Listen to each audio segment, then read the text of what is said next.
فتنہ ہندوستان کے علاوہ کچھ اور پلیئر بھی ہیں، شاید ان کے اتنے سالڈ ثبوت ڈائریکٹلی نہیں ہے، لیکن انڈائریکٹلی ہم تمام کو پتہ ہے کہ یہ کون کون لوگوں کا اس میں ہاتھ ہے اور وہ کیا کچھ کر رہے ہیں اس کے لیے۔ لیکن زیادہ تر فوکس اس پریس ریلیز پر بھی ہمارے ہندوستان کے ساتھ ہے۔ تو ہندوستان چاہتا کیا ہے؟ ہندوستان آپ کی شارک کو کاٹنا چاہتا ہے۔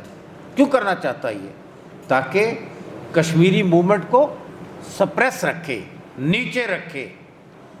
ہندوستان آپ کو اکنامکلی ڈیولپمنٹ نہیں ہونے دینا چاہتا،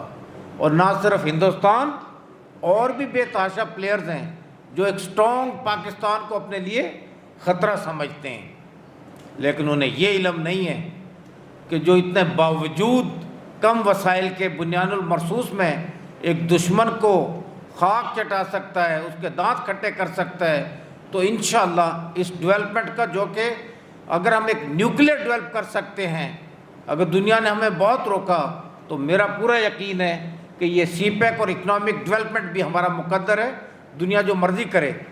تو انڈیا ہمیں اکنامکلی ڈیولپ نہیں ہونے دینا چاہتا،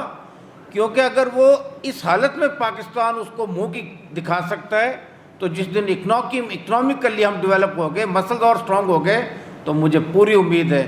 دو کہ میں فوجی ٹرمنالوجی میں یہ پہاڑی علاقے کی چیزوں کو پاور سے چھیننا کافی مشکل آپشن ہے، لیکن میں یقین سے کہہ سکتا ہوں کہ وہ وقت دور نہیں جب انڈیا کے ان اپنے پنجوں سے ہم اس کشمیر کو بھی زبردستی سے آزاد کرائیں گے۔ تو یہ انڈیا کا آبجیکٹو ہے